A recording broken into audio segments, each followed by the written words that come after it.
Good afternoon, good morning, and good evening to everyone joining from across the globe. And a warm welcome to this joint webinar hosted by EvalforEarth and ALNAP, titled Rethinking What Works, Evaluation Systems Change, the Environment, and Climate Crisis. My name is Innocent Chamisa. I'm the Global Coordinator of EvalforEarth, and I'm also co-serving today as a co-facilitator for this webinar. For those who may not be familiar, EvalforEarth is a global community of practice focused on evaluation in the areas of food security, environment, agriculture, and rural development. It is jointly supported by the evaluation offices of FAO, the World Food Programme WFP, CGI, AR, and the JEF. We are pleased to co-host today's event with ALNAP, which is a global network that works to improve humanitarian response through evidence, evaluation, shared learning. Today's conversation is both timely and necessary. We are living through a climate emergence, yet evaluation too often remains retrospective, focused on assessing past performance rather than shaping the future we urgently need. We are also facing a convergence of crises, environmental, social, and economic, that demand more from evaluation. It can no longer be a passive observer. It must be an active driver of systematic change. This event, titled Rethinking What Works, invites us to reflect critically on the current role of evaluation and to reimagine its potential in the face of climate and environmental breakdown. We must move beyond conventional approaches to embrace evaluation, and that is forward-looking, ethical, and transformative. Today's dialogue brings together leading thinkers and practitioners who are already pushing these boundaries, exploring how evaluation can support just transitions, evaluate local knowledge, and align the long-term sustainability and social justice goals. Let me quickly walk you through today's agenda. We have two sessions. The first session, we explore communities, climate, and system change from the ground up. The second session, we examine systems thinking as a tool to reframe evaluation practice and value in the context of climate crisis. Each session will it will include targeted questions, short speaker interventions, and a Q&A segment. These sessions are just not about reflection, they are about action. We'll be looking at practical endpoints, competencies, and examples that show how evaluation can contribute to systematic transformation, linking climate, ecosystem, and social justice. Some few housekeeping issues. This session is being recorded and it will be shared with all registered participants. Please keep your microphone muted unless you are invited to speak. We welcome your questions at any point during the sessions. You can post them in the chat box. We do not have a Q&A session, but please feel free to use the chat box and we will address them during the Q&A section after each panel, after each session. You are also welcome to react to questions in the chat box. So please have a look there. If we are unable to address all questions today, we will kindly ask the panelists to respond in writing and we will circulate these responses after the webinar. And please take note that if you also want to speak, you may use the raise hand function at the end of the session. If you would like to speak directly, we'll do our best to give you the floor. And now, to guide us through the first session, I'm delighted to introduce Hannah Abdul Hassan, who is a senior researcher at ALNAP. Hannah will moderate our first panel, as I said earlier on, titled From the Ground Up, Communities, Climate, and System Change. Hannah, over to you. Thank you. Thank you, Innocent, for the introduction. So I'm very happy to be with you all today. in this first discussion, we'll be exploring how system change must be rooted in local realities. Through the discussion with the speakers that I had the opportunity to have in the last weeks, I learned that too often environmental and climate evaluations are shaped by donor and institutional agendas that overlook the lived experiences and knowledge of communities. But it's local actors that are on the front lines of environment and climate impact and innovation. How can evaluation become a tool that listens, adapts, and supports grounded transformation? We're also asking ourselves what small shifts in practice could lead to meaningful change. And again, I'm just repeating the reminder that you can please put your questions into the chat so that we can come back to those after all the speakers have shared their reflections. I'll introduce our speakers one at a time. So first we have Stefano with us. Stefano De Rico is the head of the Monitoring, Evaluation, and Learning team at IIED. He has served as a council member of the UK Evaluation Society and as advocacy lead for the Eval SDGs. He's the author of Evaluation to Connect National Priorities with the SDGs and co-author of From What Works to What Will Work, Integrating Climate Risks into Sustainable Development Evaluation. Stefano's current focus is on integrating diverse and uncertain climate futures into evaluations to enhance planning for sustainable development. At IIED, he is leading a transition towards a systemic approach to learning, embedding it into decision-making processes to drive long-term impact. So, turning to you, Stefano, I understand that you gave a great presentation at the IDS conference, and when we had a chance to discuss, your words also left an impression on me. Among many other reflections, you explained that there were several reasons why evaluation is silent in the climate evidence space. Can you give us a sense of why evaluation has largely been missing from the environment and climate crisis debate? Over to you, Stefano. Thanks. So I'll try to give a couple of reflections, and I'll try first of all to share the slides just to aid the discussion. So let me start with a reflection on why evaluation has largely been missing from the climate debate. So we mostly focus on the climate space. Well, first of all, the important thing to say is that the interest is there. For example, members of the IPCC 7th assessment cycle, they have openly called for evaluation to inform climate action. And this is because they need actually practical insights about what works on the ground. But there is a catch. The feedback loop between science, policy, and practice is broken. We have urgency because the climate crisis is here, and it's very real, but there is no structured way to learn or to use lessons from evaluation. And so the feedback loop breaks, science moves on, while evaluation, what they do, they gather dust, they're locked in silos, and they are unaccessed, unread, and unused. Evaluation could be a gold mine, but right now they are irrelevant to very important processes like the IPCC. They are invisible to decision makers, and in some cases, they're actually also a burden for practitioners who don't find them useful or neither timely. So to fix this, I would argue that we need three fundamental shifts on how evaluation is done, shared, and used. So the first shift is about moving from evaluation as a verdict, as a one-off exercise, to evaluation as a way of thinking. Usually what we ask in evaluation is what difference have we made when we evaluate our organizations or a particular project or a policy. We ask what difference has that policy made? What difference has our project made?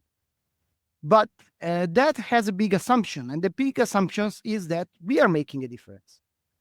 And that locks us also into looking at past performance, past impact, not looking into the future.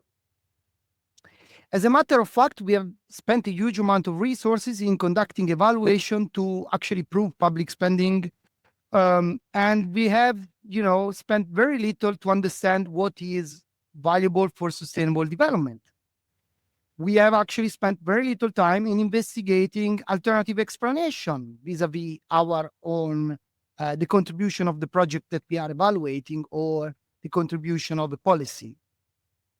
So that's why we need a shift towards evaluative thinking, because evaluative thinking challenges us to ask better, braver questions, such as what is making a difference? And it's annoying. It's a little difference, but it's very important. So it's not what difference has a particular project made, but what is making a difference? So ask a very open question about, investigating all possible options. And what could make a difference tomorrow? Sorry, Stefano, just to check with you, could you try flipping back and forward to the slide as it's blurred on our screens? Oh, sorry about that. That's okay, just in case you can fix it otherwise. All right, we see the 3 shifts. Can you see now? What are you seeing on your screen? 3 shifts are needed, we see now. Shift 1. Yes. Okay, great. Thanks. So sorry about the little glitch. So what could make a difference tomorrow?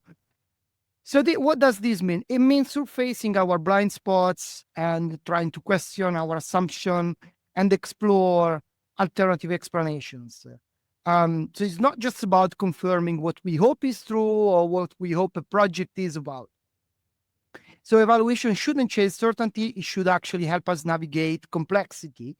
And that means prioritizing sustainable questions and future relevance, even when causality is actually messy or uncertain. The second shift is about time, and it's also about how evaluation usually keeps getting the timing wrong. Climate science is inherently forward-looking, and it deals with projection, uncertainty, and change. Evaluation, by contrast, is stuck in the past. It's focused on causality, impact, and attribution. So evaluation eventually asks what did work. It doesn't ask what will work in an uncertain future. But the climate crisis, when we talk about it, it means basically thinking about how the ground is always shifting, and how a solution that worked yesterday may be irrelevant or actually sometimes helpful tomorrow. So we need evaluation to evolve, to focus less on proving and more possibly on anticipating what's needed for addressing climate uncertainty. And it means basically asking what approaches are most likely to be sustainable, what trade-offs can we foresee, what needs to be adapted before it breaks, or what needs to transform because it's actually broken by the climate crisis. So this isn't just a technical adjustment, it's a fundamental change in how we learn, in the evaluation methods and approaches that we use, and also in the data that we collect. And finally, the third shift is about purpose. Too often evaluation is actually a self-serving exercise, which is designed to reassure boards, to tick dollar boxes, or even in the worst case, to justify budget cuts.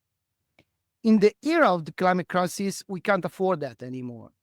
Evaluation shall serve the public good and not just institutional interests. And that means generating evidence that speaks to global challenges and Sorry, not to... it's blurred again. Okay. I can't do much about that. I'm sorry. I will share the slides afterwards. When you went slide backwards and slide forwards before, that cleared it complete. Okay. How about now? Yes, good. Thank you. Yeah, that's great now. Oh, that's the trick. Okay, great. Apologies. So basically what I was saying is that evaluation should also be a public good, and basically you should speak to global challenges, not just to internal purposes. It means working collectively. We have we struggle to synthesize findings across different evaluation and across different sectors. We should try to do more of that. And we should compare and connect the different insights and findings across organizations and sectors. Because, of course, no single evaluation can tell us what we need to know at the system level. We have a massive external validity issue with evaluations that we need to face. And so also, I think this is not just about accountability. Evaluation is not just about accountability, but in the era of climate crisis, it's about generating intelligence for survival. If we get it right, evaluation will be no longer an afterthought, but a tool for climate action. But for that to happen, it means it means shifting towards a different mindset, different approaches on how we do this important exercise. And so I would end just saying that we should stop asking if evaluation matters, and we should actually start making it matter by really challenging the questions that we address and by exploring new methods and data which are more suitable for addressing the climate crisis. Thank you, Stefano. There was a lot there for us to think about, despite the technical glitches we caught your main. No, that's fine. So now we'll turn to Stephanie at Deepening. And we first connected over your research on the silent crisis, information, decision-making, and communities on the front lines of climate change. You shared your reflections on how systems change should be grounded in local communities, and that their understanding of these issues is not as an environmental or climate problem, but rather as a very human problem or issue.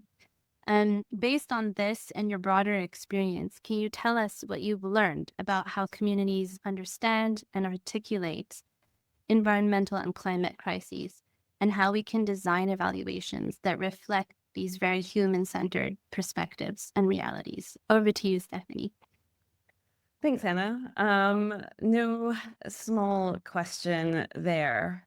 And one that's quite critical, but also really difficult when we start to get into the detail. So I want to break down your question into its two parts and quickly think about each in its own right. So first, start by thinking about how do we approach how communities understand and articulate the crisis. And second, how do we think about this in relation to evaluation? So the first part in thinking about communities is, I think, the first challenge comes with sort of how do we think about community? Communities are diverse, they're not devoid of power dynamics, and often it's quite easy to fall into this binary of community versus global, local, global, us, them. And that's also not helpful because, again, it doesn't really grasp the reality of how we live our lives in multiple circles in multiple ways. And so the way that the work that we did, which I'll touch on, thought about this, was it thought about the community by starting with who is at the front lines of the climate crisis. Can we just start by thinking about, in certain contexts, how they experience, how they articulate what's going on, and patterns that emerge there. So we did work a bit more globally, but I'll just touch on some of the findings that we arrived at from thinking about this in relation to people living on the front lines of the crisis in southern and central Iraq. For those who are familiar, it's no surprise that the crisis here is acute, from the drying up of the Chebesh marshes to temperatures that exceed 50 degrees Celsius, to dust storms, gas flares, importing of rice.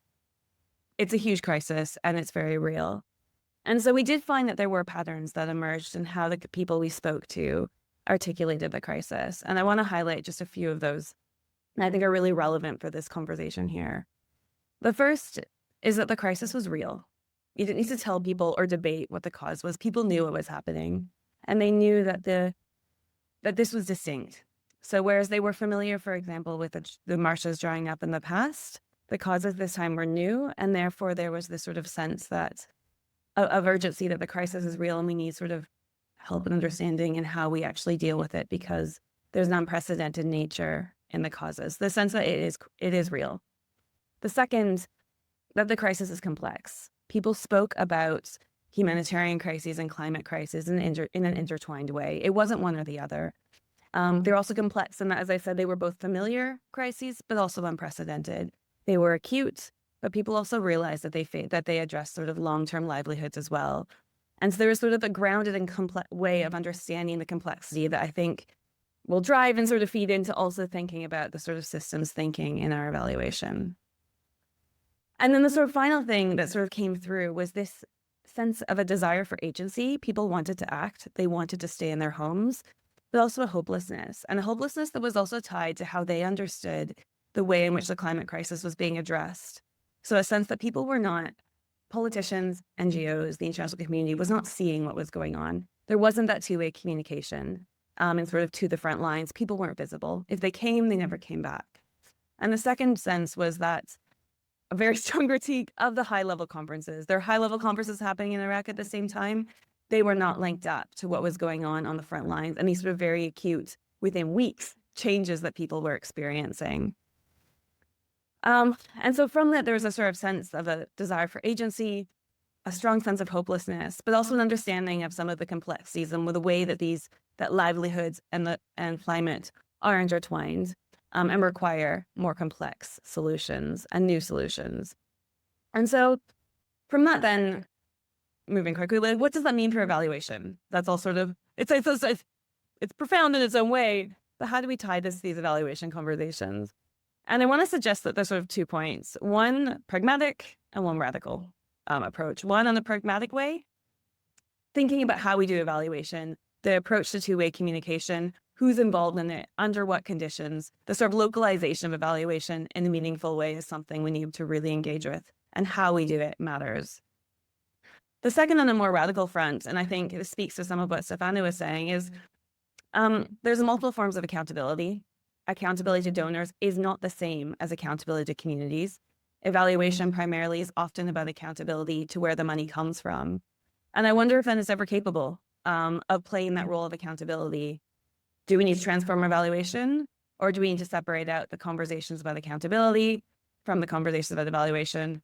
Or does that do a lot of harm to the climate conversation? But I think being honest with ourselves about what evaluation is doing and who it is for, and these are not the same things, is probably really important. And I'll stop with that. Thank you. Great insights from you, Stephanie. And I've let everyone know that you will not be able to join the Q&A and share your email in case anyone would like to check in with you over email. So finally, over to you, Prerna. Dr. Prerna Singh is the Program Director at Transitions Research, a social science collective based in Goa, India. She leads the Climate Adaptation Learning Lab, CALL, which supports systems-oriented, locally grounded approaches to climate adaptation across the Global South.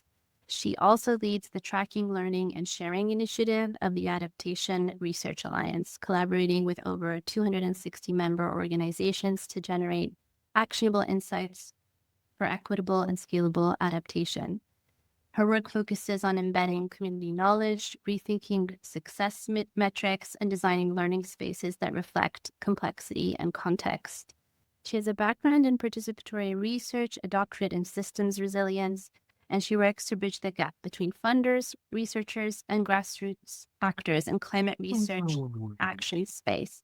Prerna is passionate about shaping evaluation and knowledge systems that prioritize transformation, justice, and long-term resilience.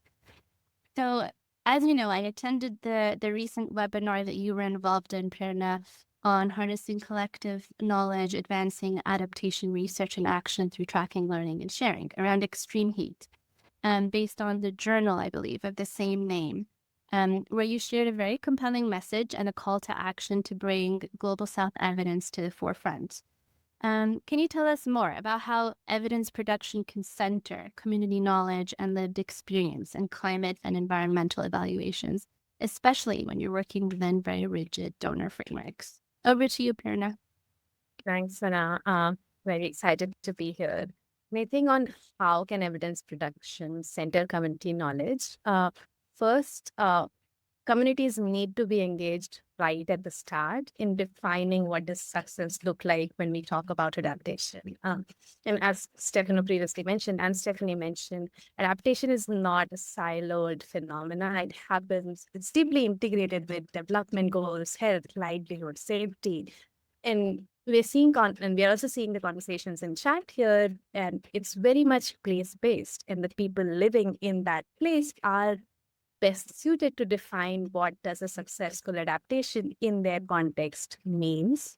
So that's the first step that we have to take, that the objectives and outcomes of any program and project need to first start at the community level to understand what is really success in this program. Second, building on what Stefano said, evaluation needs to be set up in a way that it can be long-term. It's beyond the program cycle. That means making processes locally usable, embedded in the local governance system as part of how they track and steer their own long-term progress. Otherwise, it's a short-term accountability mechanism. Right? And third, and this comes up again and again, and why we emphasize giving community the power to drive evaluation in the long term, is that the community-based organizations and the frontline workers that we spoke to in our work are overstretched. They are navigating multiple challenges. They are part of facing climate impact. They are in the simple system. They have funding challenges, political shifts, and they are doing so much work. Every time I speak to any of these groups, I'm always immensely impressed by what they're doing. They're doing very place-based, very highly impactful work, but they move on immediately from one work to other without having the time or energy to evaluate it and show the impact that it makes. And it becomes sort of a burden to them. And what they have asked us for is that, can we make evaluation a way that helps them do their work? Can it act as a signal to shift directions, when to double down, when to take a different path, how to improve? How can we make it as a learning mechanism and not a pass-fail test from a funder, from an evaluator?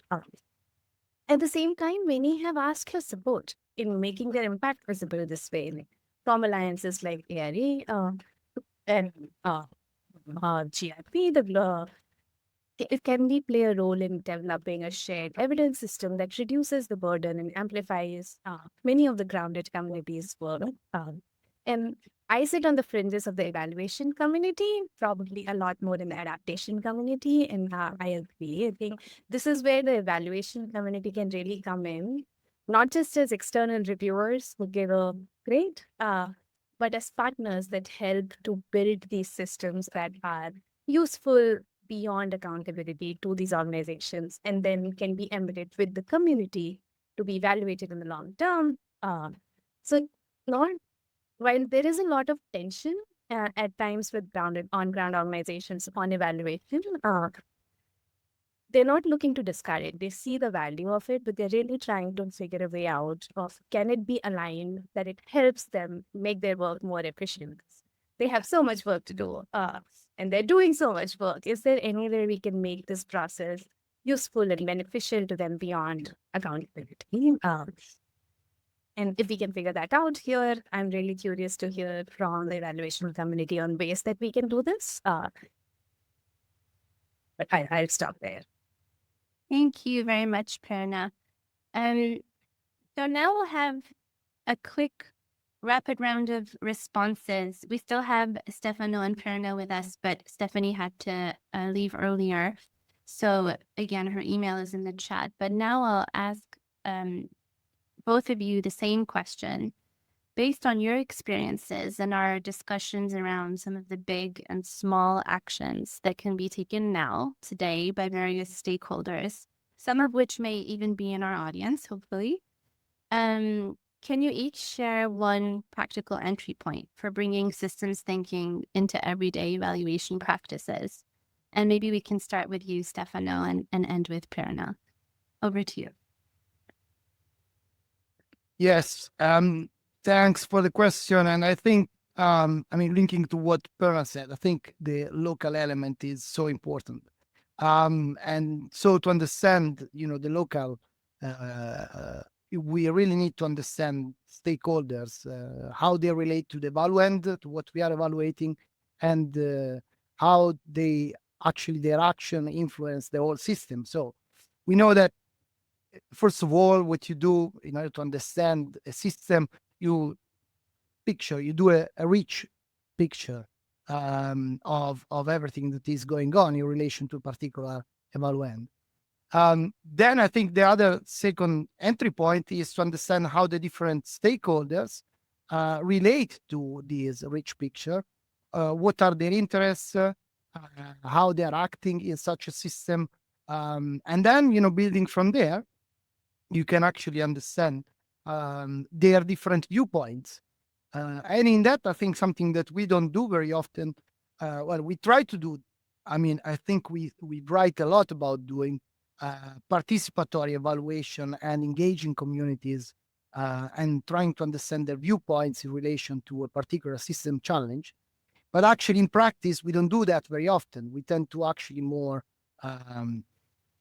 conduct an evaluation from the top, as Stephanie was saying, for accountability purposes, which are more top-driven accountability purposes. So I think that's the first step, right? So you start from understanding how an evaluant is actually working locally, engage communities, gather their viewpoints, their perspective, and try to understand different interests. Thank you. Over to you, Pierna. Yeah, I think I will build right where Stefano closed on engaging the community. And in this case, what I would say that we need to engage with the broader community. We're doing a heat adaptation project for informal settlements. Does not mean that we only speak to the informal settlers community, but we need to speak to the health workers, to the schools, to the police officers, the broader development stakeholders that engage with them to really understand what impact this would give, what the solution would give beyond managing heat, beyond reducing temperatures. So really engaging with the systems part of the community to bring in the systems perspective, right?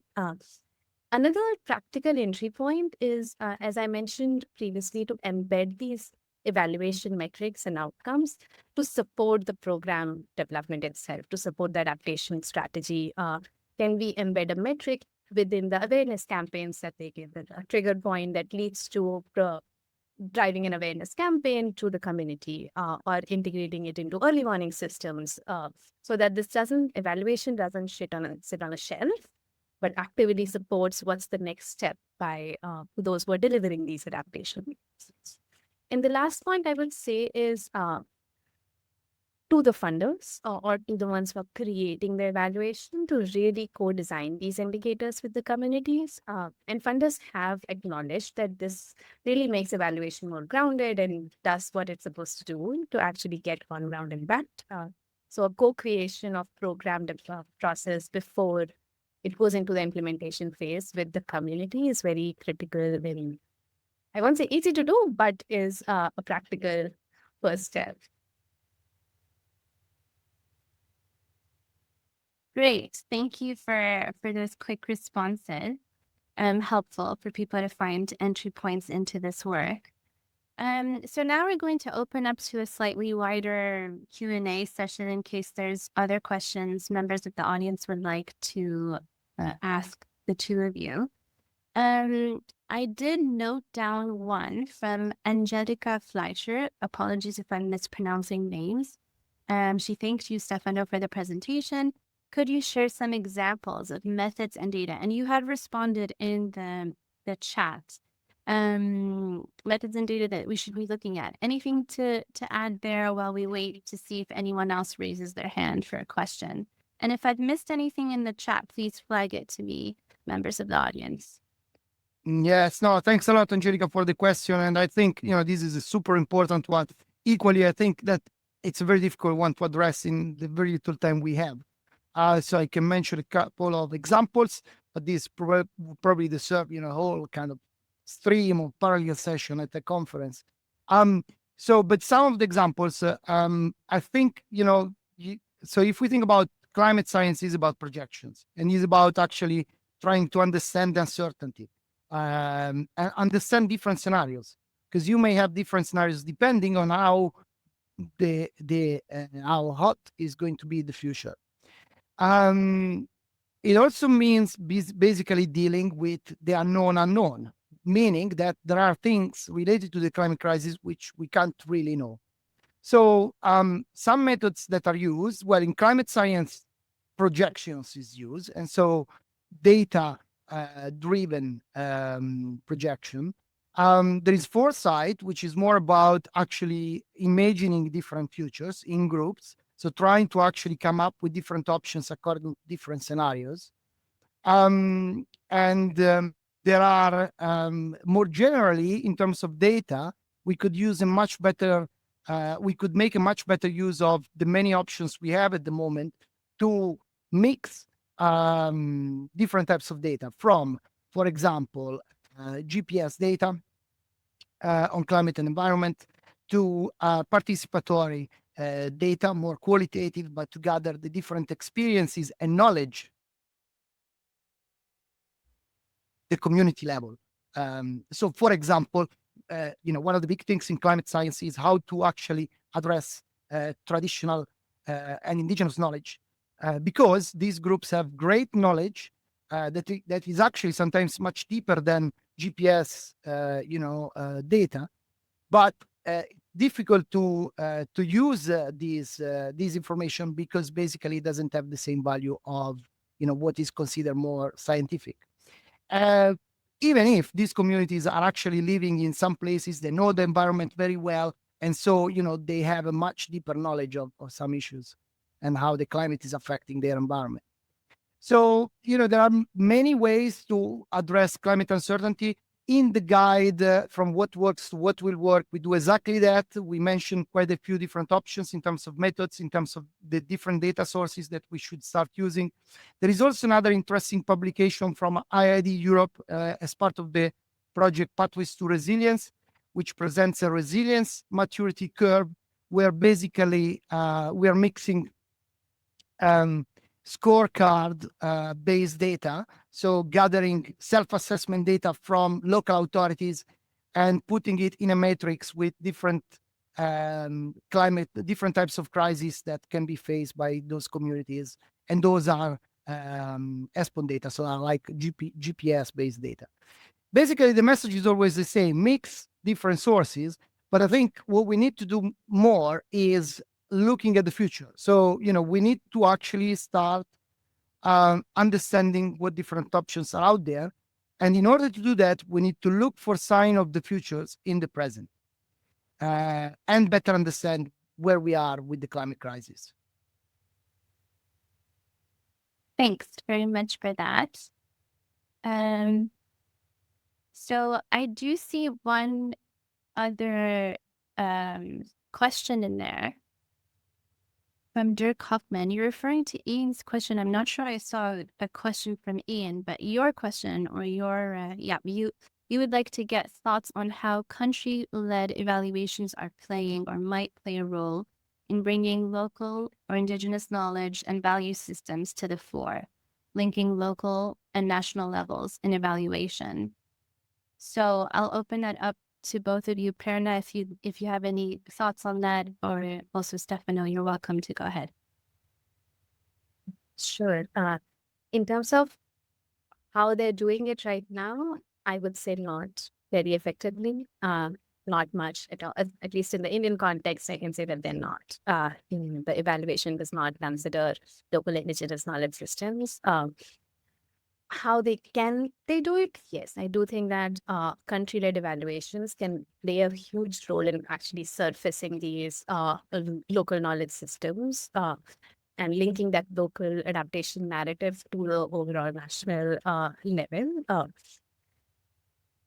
How exactly this gets delivered, I think it's a really complex question that we are also trying to resolve. But one of the things that many Indigenous community leaders and organizations working with them have brought up is the researchers that come from the Indigenous community, to have them as the bridge of the academic scientific knowledge and local knowledge systems, because they are part of both of these communities, to bring that community forefront, to have them lead the charge of bridging these two knowledge systems and then integrating them into national plans and national evaluation. So right now, the divide that we see is, as Stefano mentioned, is really between traditional scientific knowledge and traditional community, local based knowledge. And we are really trying to figure out if there are people and champions that sit in both of these communities that have a leg in both of these communities and can they literally be that bridge. If you know of any, we really are looking forward for such champions. Thank you, Prerna.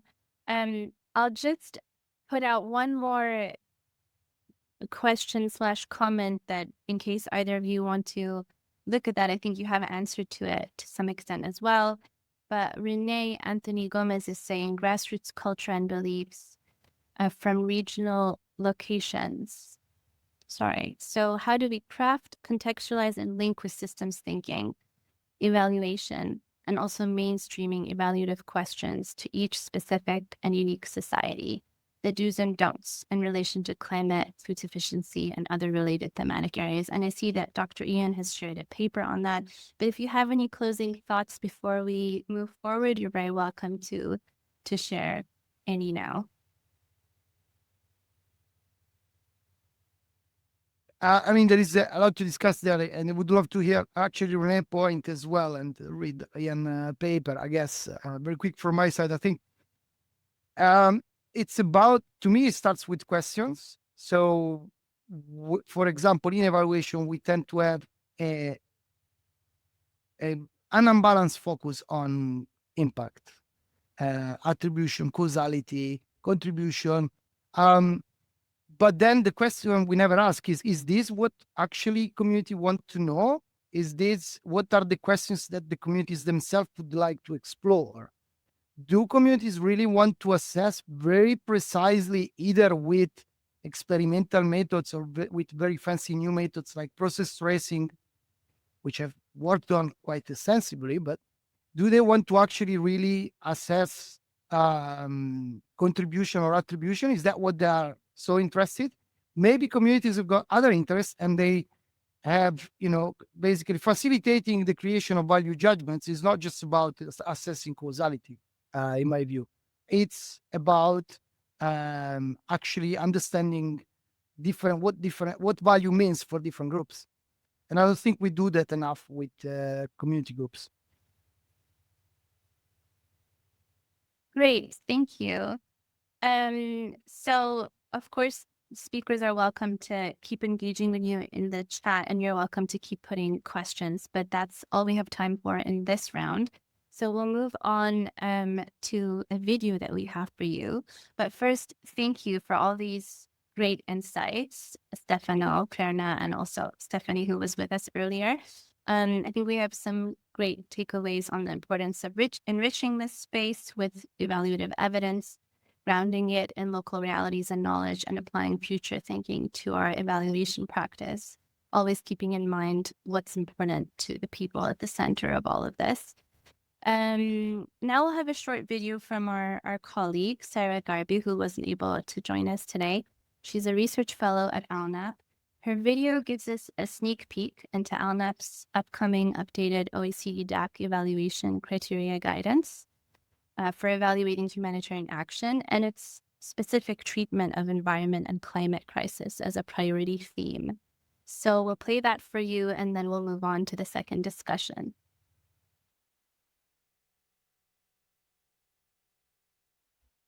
Hi everyone, my name is Sarah Garby and I'm a research fellow at ALNAP. I am really sorry to not be able to join you today at this super important event. I am with you today as I am the research lead and co-author of our upcoming guide on how to apply the OECD criteria to the evaluation of humanitarian action. We are currently in the final drafting stages, and we will publish a new guide in September. As some of you know, this guide is a revised version of a guide published in 2006 by ALNAP. And to update it, we engage in a very evidence-informed and participatory revision process. As part of that process, we have undertaken several consultation events and we collected feedback from a high number of stakeholders. And this consultation event revealed the desire among many stakeholders for the evaluation of humanitarian action to give more explicit attention to evolving issues in the humanitarian system at large.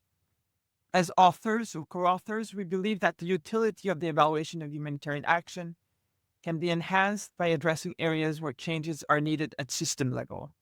And that is why we are introducing these themes or priority themes. There are 3 of them. The first one is putting affected people at the center. The second one is locally led humanitarian action. And the third one is the theme that brings me to this webinar today. It's environment and climate crisis. This is by no means an exhaustive list, but we believe that all of these areas deserve more attention. And by including them in evaluations, transformational change of the humanitarian system can be supported. So why did we decide to include environment and climate crisis as a priority theme in the upcoming guidance?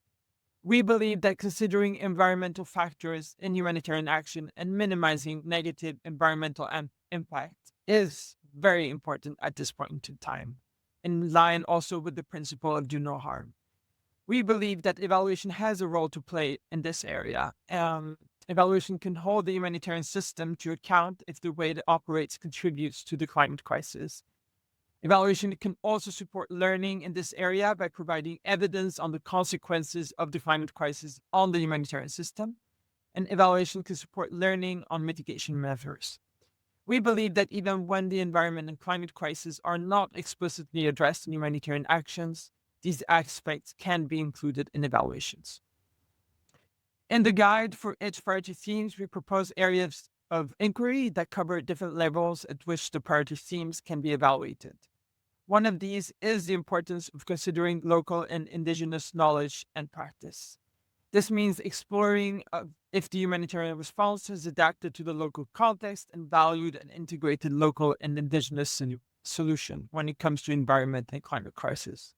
We believe that local actors often have knowledge of their environments and may deliver more environmentally sustainable assistance than international actors. If you would like more information on our upcoming guide, please visit ALNAP's website. As I mentioned at the beginning of our intervention, the new guide will be published in September, and we very much look forward to continuing engaging on this topic. With that, I will hand back over to the moderator and wish you a very interesting rest of your webinar. Thank you.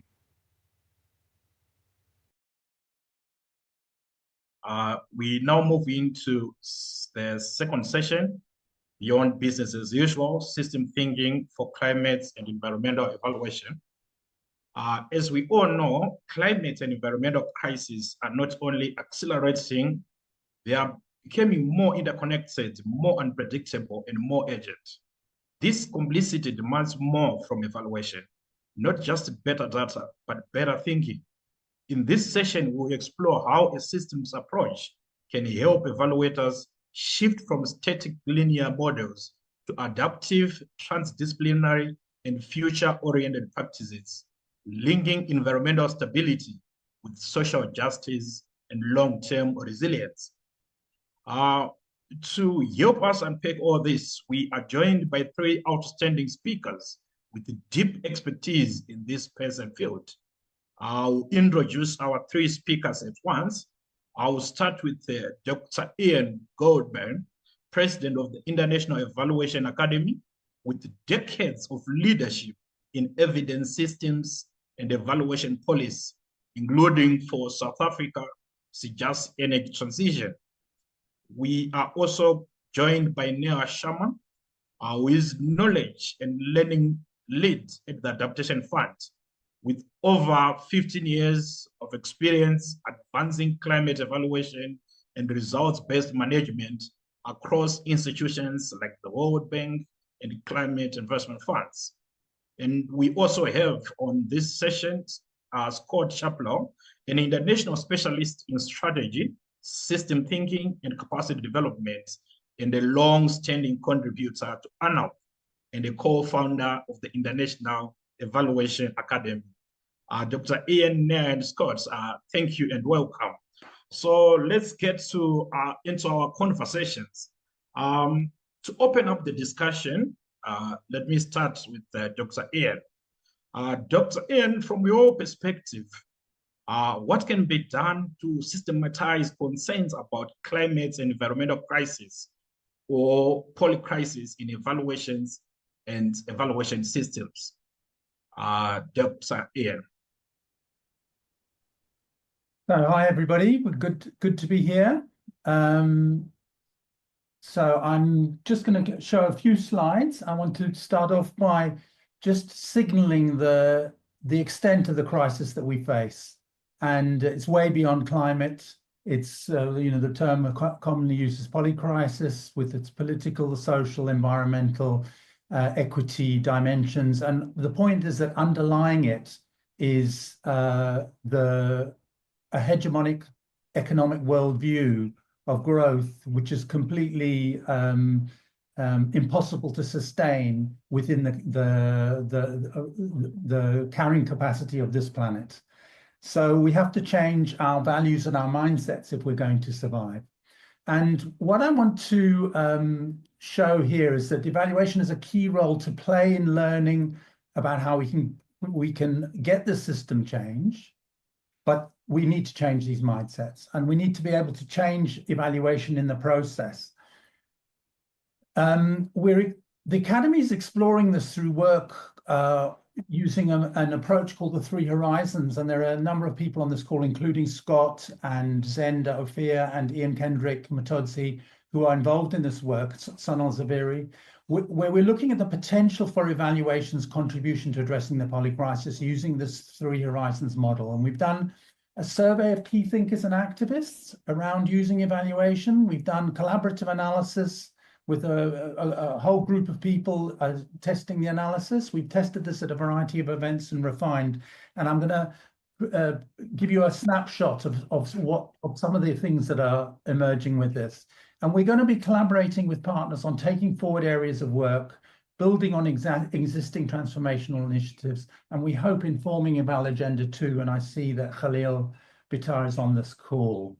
So I just want to give an overview. And first of all, the Horizon 1 is about the current situation and our core finding, and there are detailed maps behind this. I'm going to give you a snapshot of one map, but not the others. It's too complex.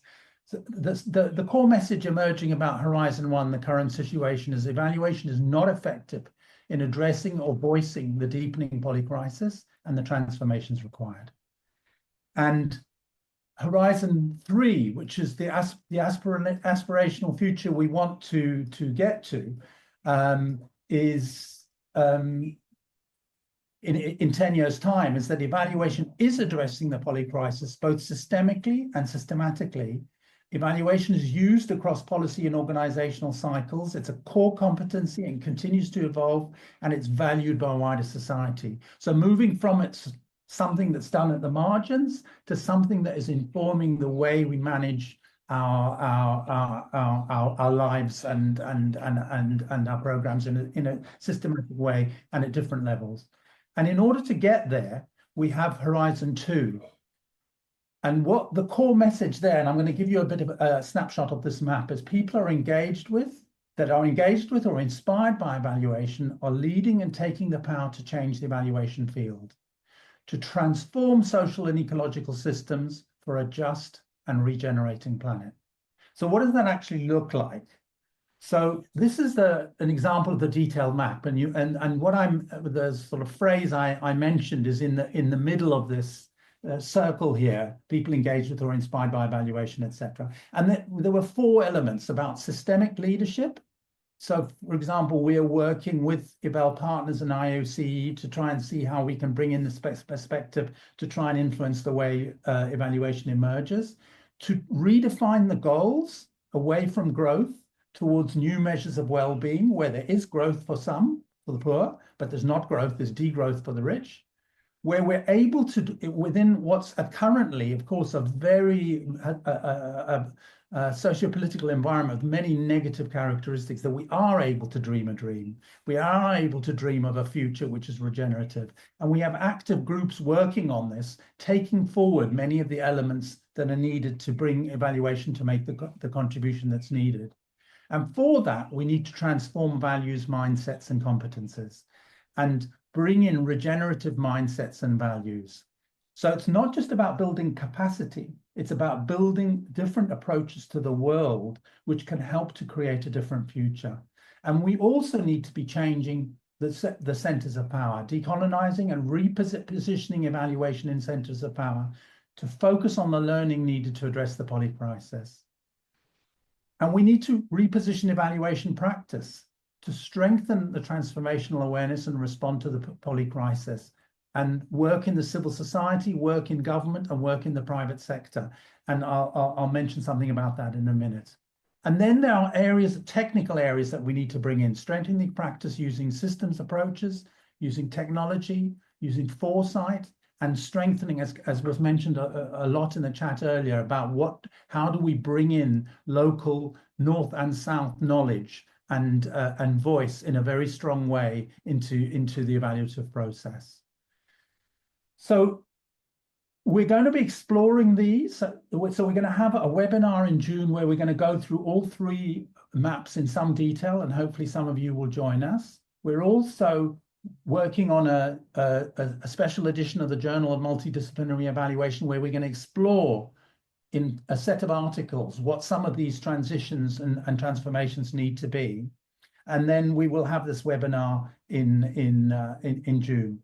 Also, we're going to be exploring what current initiatives currently exist which help us on this journey. And so, for example, I think some of the links that May will be sharing of some of the criteria and guidelines in South Africa for transformative equity and for climate and ecosystem health, which we're exploring in South Africa, that these should be used in all evaluations, not environmental evaluations or just equity evaluations, but all evaluations. So this is the journey we're on, and we look forward to sharing it with you and joining with partners like Eval Partners, etc., and taking this forward. Thank you. Thank you so much, Prof. Ian, for these great insights. Indeed, mindsets need to change, and evaluation itself needs to be transformed. Within the same line of thinking, let me turn over to Nia. Nia, based on your experience leading climate monitoring and evaluation efforts, can you kindly share a concrete example of how you have applied system thinking in your work? Nia, over to you. Thank you. Thank you, Innocent, for the question, and thank you to the organizers for inviting me to speak today. And I think the speakers before me have really highlighted quite in a deep way and in a true way the value of systems thinking in evaluation and set out the principles and pathways to do this. So as Innocent has asked, I'll share maybe not one example, but a few examples of my experience with incorporating systems thinking, both in evaluations and in monitoring. I'm currently leading the results team at the Adaptation Fund, but before this, I was leading the evaluation function of the Climate Investment Fund. So I'll speak about both experiences from both those jobs. So in terms of evaluation, a few things I wanted to say is, one of the things that I learned doing a lot of evaluations that were aiming to look at systems change, or even those that were looking at the project level, is it's really difficult to do systems thinking without identifying systems boundaries. And these are often very different to the project boundaries and are confused with, and there's a confusion between project boundaries and systems boundaries. In the adaptation field, for example, even when we're looking at agricultural projects, it's really difficult to ignore the water, energy, agricultural nexus, for example. You do have to go, in Ian's slide on Horizon 2, he had this transdisciplinary collaboration under the systems thinking sort of bucket. And I think that's really, really important when you think about evaluation of systems. You do have to look at identifying the systems that are interrelated, interconnected, and that questions will necessarily need to go into to look at impacts or change. And I found that an approach that really helps us do this is the realist approach to evaluation, which starts with the premise of you need to know what works for whom, to what extent, and in which context. And when you're trying to answer and to what extent, to whom, in which context, you start asking the right questions. And you start by identifying the systems that need to be examined by evaluations. So that's sort of the first sort of lesson in or practical application of systems thinking and evaluation. Related to this is, and here again, I think in Ian's slide, he had holistic systems and foresight. And for me, that meant a lot about looking at long-term impacts and a focus on co-benefits. And I think these aspects too, when you apply them to evaluation, really help you incorporate that systems thinking.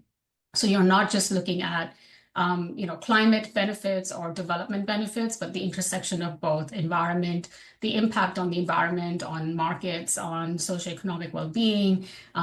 So you have to look at the co-benefits or the interrelated benefits between environment and development, or climate and development, and have this long-term horizon to the examination of impacts, which goes into how resilient the systems change that you're trying to bring about, or even the project level change that you're trying to bring about, how resilient will that be in the long run? How sustained will these impacts be?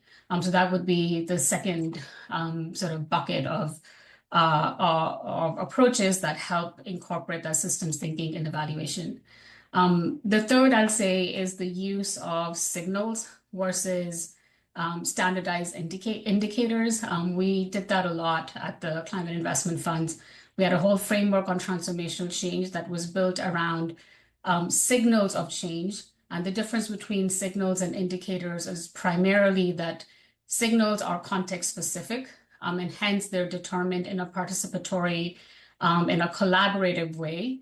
And what signals of change look like in one context or for one project or for one program could be quite different to what they look like in another context, program, or project. So they're not standardized indicators, but they're contextually, collaboratively developed signals of what one would expect to see if the change that you're trying to bring about is happening in the early, mid, or advanced stages. So this use of signals versus indicators also helps incorporate that systems level thinking that we want evaluators to mainstream in their practices. A bonus one I'll throw in there just because it occurred to me now, building on what other speakers have also said, is we often think about taking back what we found to those who we collected the data from, but we don't put this in our budget. We found this quite powerful to do. So once you have an evaluation, to take what you found back to those who you collected the information from. We would call them, verification workshops, for example, but often new ideas and new principles or things that you hadn't quite thought about would emerge through those workshops. And again, you'd get challenged on the boundaries that you drew for change or for systems as people would bring in new dimensions of, say, gender or inclusion that you hadn't quite accounted for. So I'd say, those verification or taking back those lessons is an important practice for evaluators. Now I'll shift gear to monitoring. Sorry, Innocent, do you want me to wrap up or? No, please, Sure. go ahead, Sneha, please. I was going to shift gears to now the monitoring function, and it's been really interesting for me to have that change in mindset as well, from evaluation to more results tracking on an annual basis. And my first job when I joined the Adaptation Fund was to relook at the strategic results framework. And me coming with this, systems level experience and thinking a lot about it over the past years, started thinking, how do I apply the systems thinking into the monitoring function? And there are two things that I've learned over the last few months that I think may be of relevance to other colleagues here joining. The first is when I was thinking about how do you look at more systems through monitoring, instead of adding new indicators or collecting new information, we are towards collecting more disaggregated information on existing indicators, because we thought it was really important to understand the data that we are collecting versus just collect more data and make the lives of our grantees even harder. Because again, going into that contextual impacts, what are the benefits for whom? And to what extent? Like, you need more disaggregated data for that. And disaggregation could be in the types of infrastructure created, in the types of beneficiaries. Are you reaching the most vulnerable communities? What is the impact on youth? What is the impact on indigenous populations? So it's all of that. It's disaggregating versus adding more indicators. So actually in our revised results framework, we've gone down from 33 to 27 indicators, but asked for more disaggregation in a majority of those. The second thing that we had to wrap our heads around was whether to opt for a thematic approach to monitoring or a sectoral approach to monitoring. And again, applying that systems thinking lens, we thought the thematic is more oriented towards system thinking than a sectoral, particularly in the field of adaptation. So in adaptation, like I was giving the example of the water, energy, agricultural nexus, most projects are not oriented towards just one sector. When you're looking at sustained impacts, you have to think in that multidisciplinary way, in that collaboration between communities way, and impacts beyond project boundaries. And for that, we stuck to our thematic approach, versus going down the line of a more sector disaggregated approach. So those were just some practical considerations on how day-to-day decision-making that we're making as well practitioners can influence whether or not we're bringing a more systems thinking approach to our practice, or going in the more traditional route. Thanks, Anderson, for those extra minutes to share those lessons from monitoring. Thanks a lot, Neha, for all these great insights. Indeed, when working with system, there is need to identify system boundaries. Now, let me ask my last question to Scott. Scott, your recent study on transformational climate action across the 4 major climate funds offers, which I've managed to read, it offers a rich perspective. My question to you, Scott, what key enablers do you identify for evaluation to better support systems change? Scott, over to you. Great, thanks, very good to be here. And a big shout out to Earth for Eval and ALNAP for putting this together. The 4 funds that we're referring to is the Global Environmental Facility, the Adaptation Fund, and Climate Investment Funds, both with which Neha has worked, and the Green Climate Fund. And I'll also be synthesizing some lessons from working with international foundations and civil society organizations in the climate space. And despite the good advice to limit myself to a few points, I'm going to blitz through 8 points. And coming as the last speaker, I think I'll echo a lot of what's already been said. So my first point, if you can see the screen, can you see it? Yeah, I think you can, is to break the Band-Aid habit. ALNAP focuses a lot on evaluation in humanitarian emergency contexts, and climate change to a large degree represents a long wave global emergency. To simplify, there are 2 ways to deal with an emergency. 1, you respond to the consequences, or 2, you prevent the causes. And one of the findings that I found that's important is across the funds that I looked at is the recognition that without systems analysis, mapping interactions between different factors and actors, climate action risks becoming reactive and fragmented, treating symptoms instead of causes. And this can just lead to a cycle of quick fixes, undermining long-term prevention and solutions. Second point, engage diverse perspectives. This relates well to the local element that the speakers in the previous session covered very well. And it's one of the key ingredients of systems thinking. Triangulating multiple perspectives supports more inclusive, context-aware solutions, as well as a shared understanding and ownership.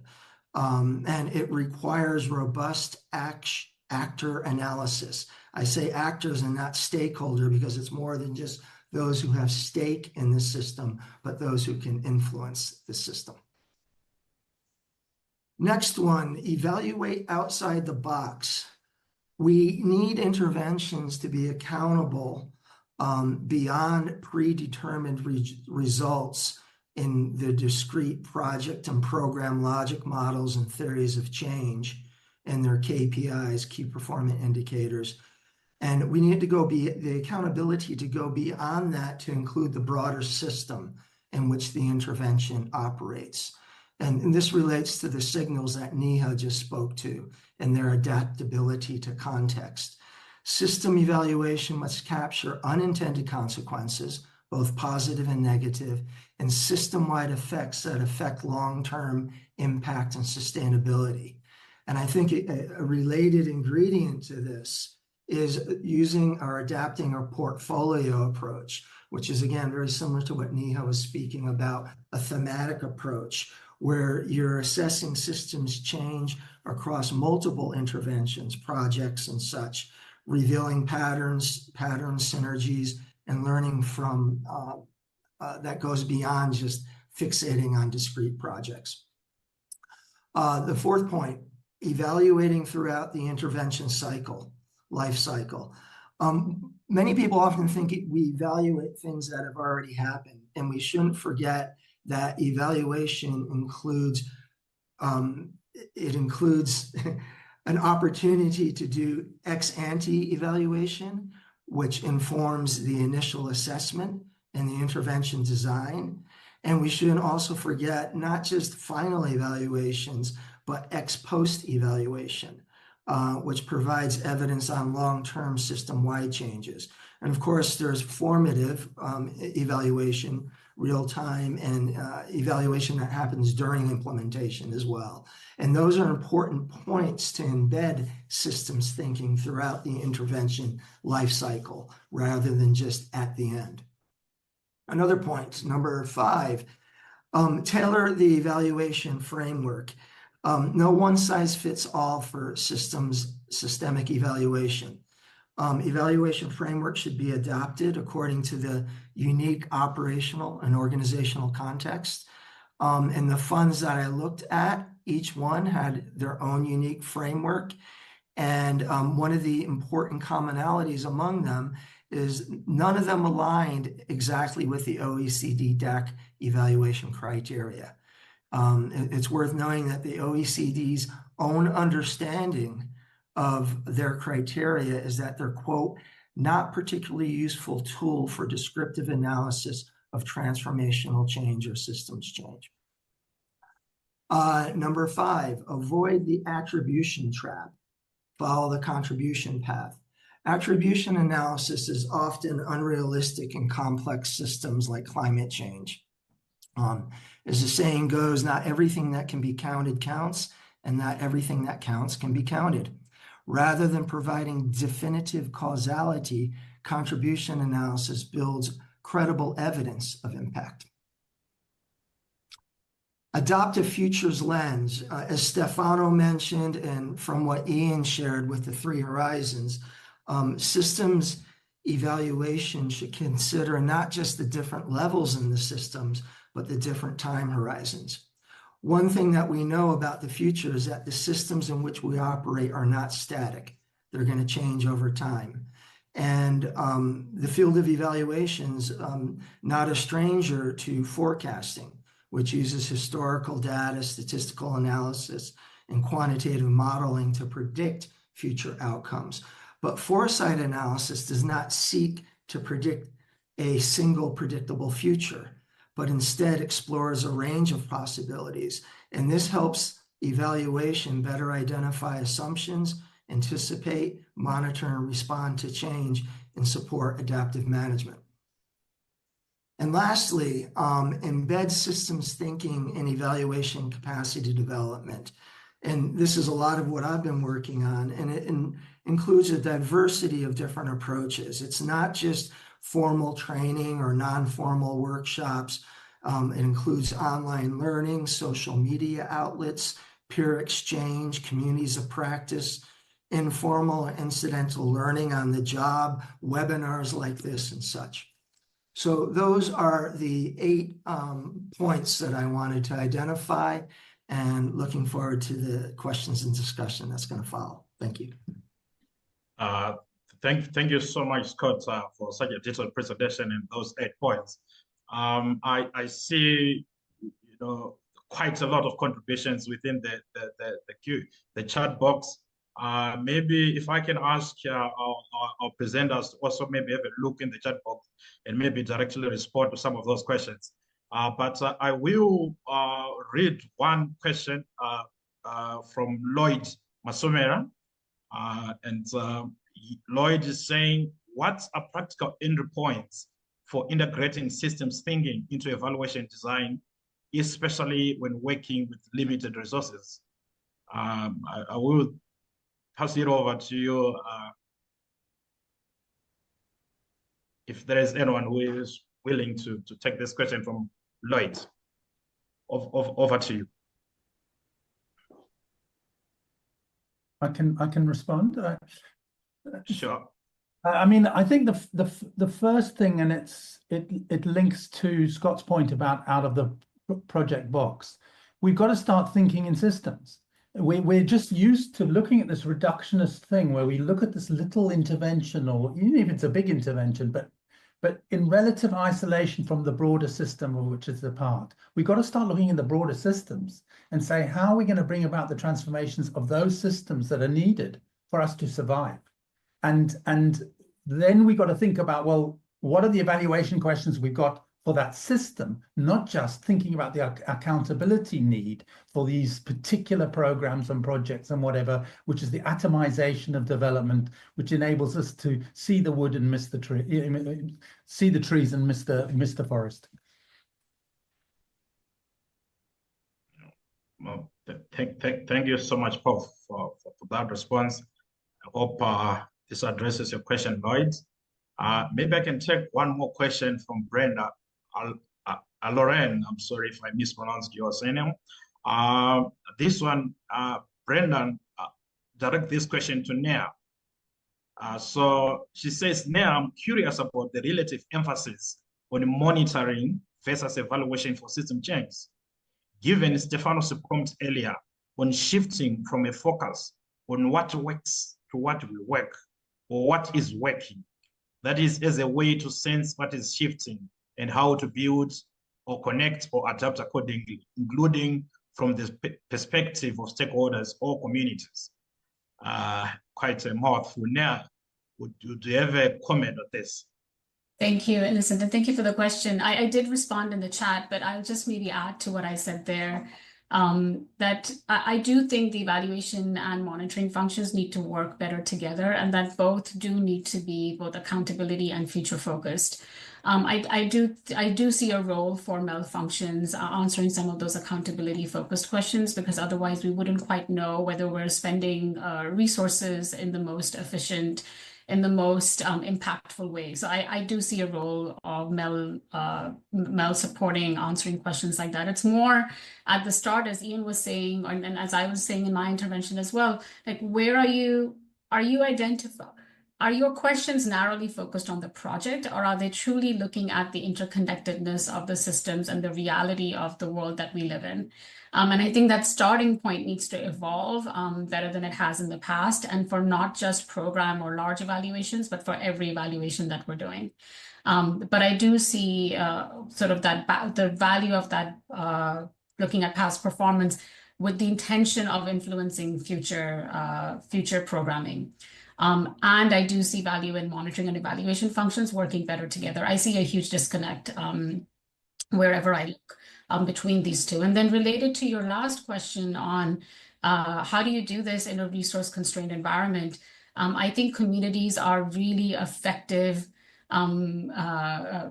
Communities are very effective at monitoring the impacts on themselves. And it's just underutilized, that role of communities in monitoring impacts on themselves. And wherever we've seen this happening, it's very cost efficient. It's possible to do in very resource constrained environments. And because communities think about overall well-being, and they naturally think in that systems approach, in my experience, and especially in the experience of the Adaptation Fund. When we've looked at community monitoring systems for, say, water programs or agricultural programs, they themselves will introduce, if allowed to in a participatory way, indicators or assessment of their overall well-being.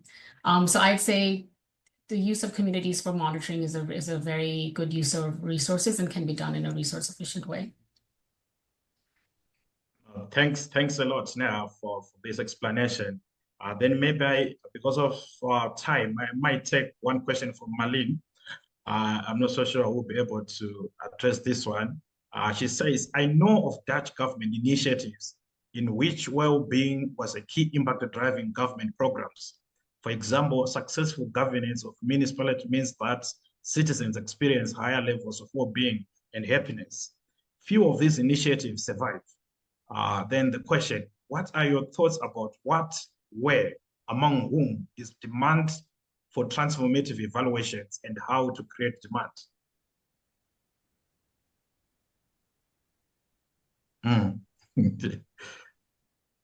Over to you, Scott, Nair, Prof. Ian. Does anyone? I mean, just for look, this is we're in difficult times. We're in difficult times where the priorities are being driven often by people with money over people who don't have money. They're being driven for agendas which are not taking us towards solution of the polycrisis. They're taking us towards deepening the polycrisis. And we have to find, I think, the pockets of the future, people who are working, who are prepared to work together on the future and work with them. And sometimes they'll be in government. For example, Amsterdam is working on using the donut to look at its economic development and its future well-being. We've got to start building a movement of people who are looking to the future and not looking to maintaining the inequality and the destruction of the past. And through this difficult time, it's these sort of networks that we have to use and build to keep us all sane and to try and keep the positive initiatives moving forward. Thank you so much, Prof. Well said. And let me just take this opportunity to thank you once again, Nair, Scott, and Prof. Ian. What a powerful and practical discussion. A few reflections that really stood out from my end. We were reminded that evaluation can no longer be neutral. It must engage with the complex realities of climate, systems, and justice. We heard that embedding system thinking means shifting what we value, how we learn, and who gets to shape the questions. Embedding system thinking, adopting a futures lens, and avoiding the attribution trap are essential for evaluation to truly support system change. And above all, we were urged to rethink what works, not only in methods, but in mindsets to break the band-aid habits and support true system changes. Indeed, this conversation is just the beginning. As a community of practice, EvalforEarth remains committed to exploring these themes and advancing evaluations that help build resilient, equitable, and sustainable future. Thank you once again. I now hand over to Hannah for the final closing remarks. Hannah, over to you. Thank you, Innocent, and thank you to all the speakers. We had several meetings leading up to this event and many, many email exchanges and a WhatsApp group and all the things. So they gave a lot of their time and their brilliant insights and many resources along the way. I also really want to thank Innocent. We're very glad to have done this first joint event between ALNAP and EvalforEarth and hope it will be one of many. And also to all of you participants for your high engagement and patience with some of our technical glitches and your really great questions. I also want to give a huge thank you to the back-end colleagues who kept us on track. May, thanks so much. You worked tirelessly to make this event a success, and Waru for the communications leading up to and on this day. So if you could put up the last slide, I just want to share some information about our communities of practice and upcoming events. You've also seen many links in the chat that will follow up with an email from the organizers, which will share the recording, the slides, and the resources. And we also wanted to invite you to our upcoming events. Both ALNAP and EvalforEarth will be at Glocal in that first week of June. Here are the slides. We also wanted to let you know that we do have a community of practice at ALNAP as well. You can see the QR code and the link to your left. We have a bundle of M&E resources from ALNAP that are available to you as well in case of interest. And you can also see on the right side, EvalforEarth's community of practice link and their LinkedIn page. Next slide, please. And these are the local events that I mentioned. ALNAP session will be Local Voices, Lasting Impact, Rethinking Our Practice for a Future Driven by Locally Led and Community-Driven Evaluations, where we'll feature community-led meal tools as well. And EvalforEarth session on sustainability, inclusive evaluations in agriculture, exploring opportunities for collaboration. You're also very welcome to reach out to us at ALNAP if you want to organize similar events, if you want to take part in discussions, share resources, or write commentary on relevant topics. There are a lot of avenues in which we can connect. And if you have other ideas, you're welcome to write to us and share them. So you'll receive all of these resources, the slides, and the recording in your email inbox. We hope you enjoyed the event. Thanks to everyone for participating, and I hope it has been as great a learning session for you as it was for me. Goodbye. Have a great rest of your day.